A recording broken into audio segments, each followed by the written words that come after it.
Hi, so in this video I want to talk about the world, the society, where we are moving, in which direction, also with artificial intelligence and everything, because from my perspective, all I observed is for many years now we said we need to cut costs, we need to get more productive, we need to get more efficient. But I am asking myself, what's the end goal here, and also why,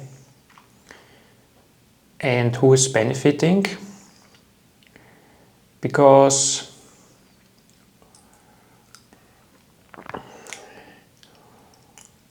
now with artificial intelligence, for example, we are trying. So the goal is to cut costs, to increase profits for the large corporations, but it's sold as a technological revolution,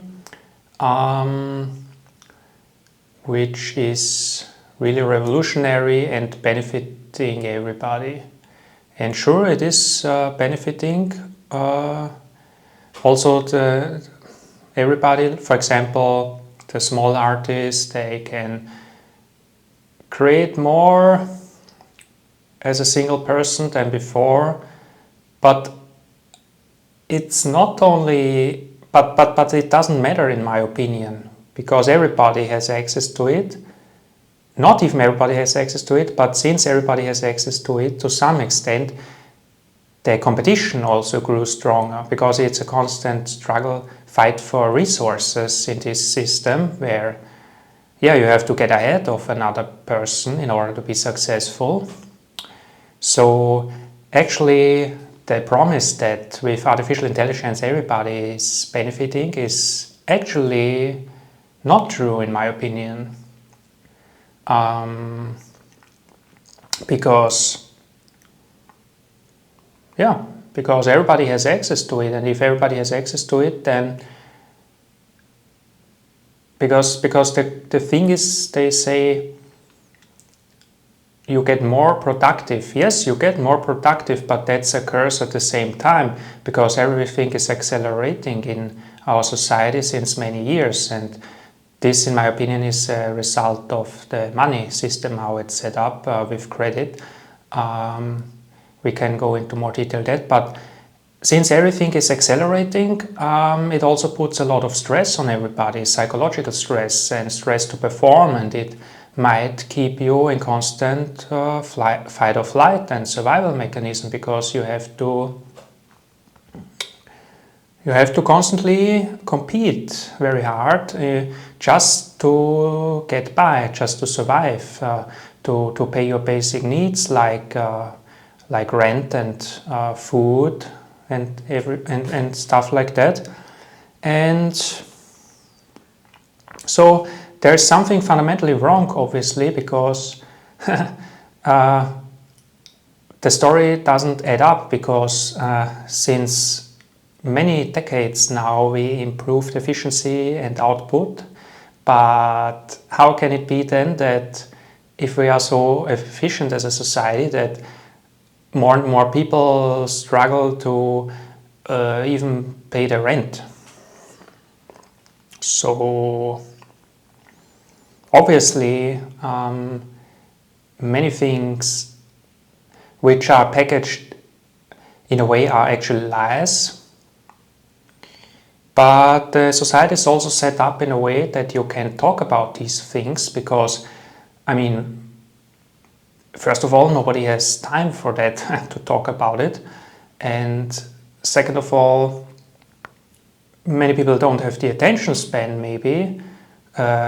They find it boring. They say, okay, I can't do anything anyway, because what can I do? And also, for example, if you are at a business meeting, you cannot bring it up because you have to be super positive, and if you talk about real problems, then you are the negative person who spoils the party.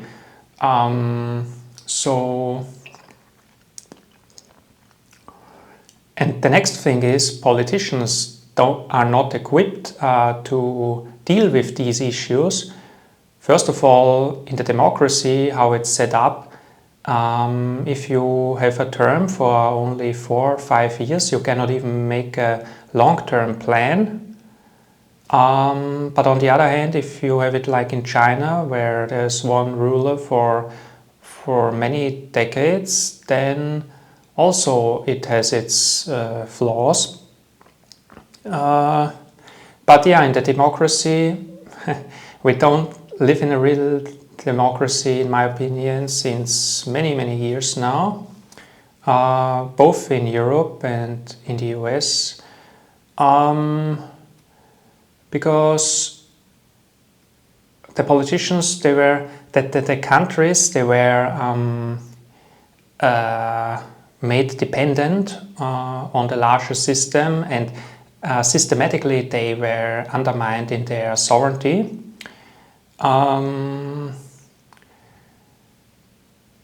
Because as soon as the countries don't have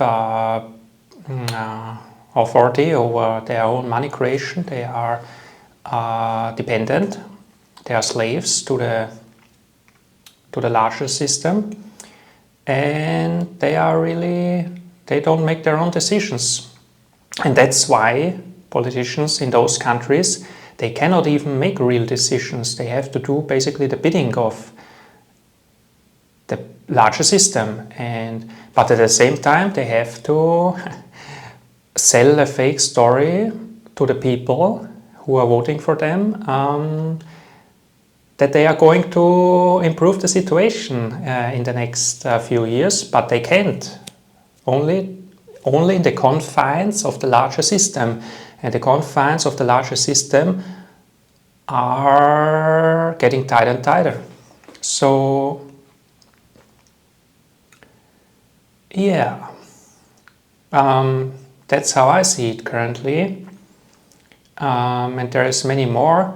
And let's talk about incentives structure, because our society has set up incentive structure in a way that is not beneficial to most people.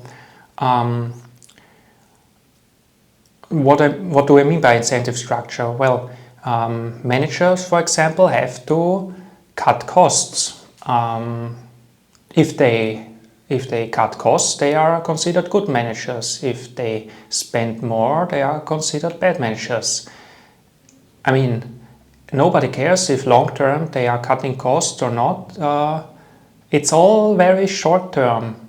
It's all very short term and superficial. Nobody can make real decisions. Nobody can make real strategies in this system. Maybe only the people at the very, very top. Maybe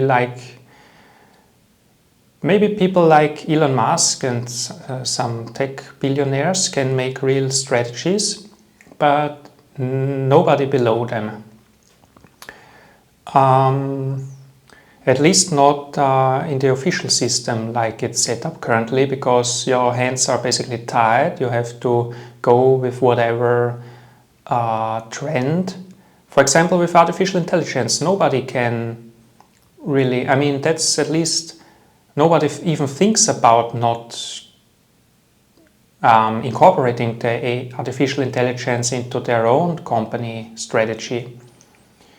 And because they fear that if they don't, competition will get ahead of them. And this might also be true, and that's what I mean by incentive structure. So we've set up the system in a strange way that it's a winner takes all, and we have to constantly compete for resources. And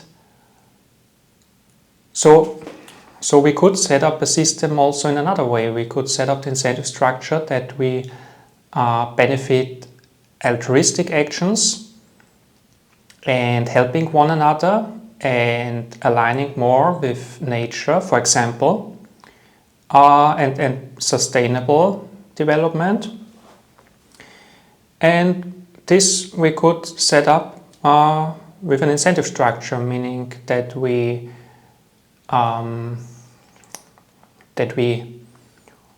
give money to action, to the people who behave in this way. So who behave altruistically, for example.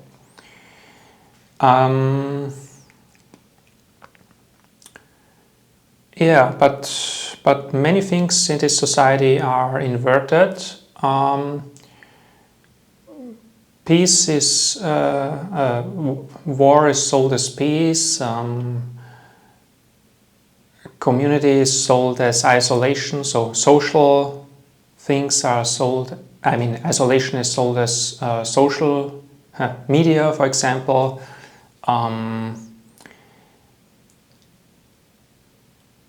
Dumping down is sold as education sometimes. So many things are inverted. And this is, yes, concentration of power is sold as progress, technological and innovation. Yeah, so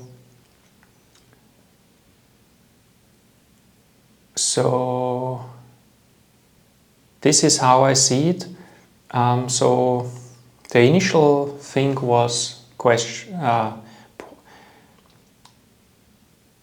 and yeah, nobody really talks about it, because you also have to go with the flow. So for example, when I'm at work, I cannot say, hey everybody, what are we doing here? This is wrong.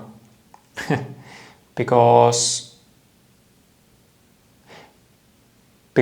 from my perspective, everybody thinks they don't see the bigger picture. Or maybe they see it, but they don't want to face it or talk about it, because I mean, the bigger picture is that the money system has enslaved everybody, and we are fighting for resources and destroying ourselves to some extent by doing that. But in the day-to-day business, in my case as a software developer, for example, I cannot talk about that. I cannot say, let's stop artificial intelligence, let's not use it, because everybody's hands are tied. Literally, they can, not literally, but they cannot decide for their own. Because if they don't go with AI, they're going out of business. So I don't know how to stop this, and I don't even know if it's a good thing to talk about it, because then you are the negative person, you are spreading negativity. So yeah, let me know what you think about this.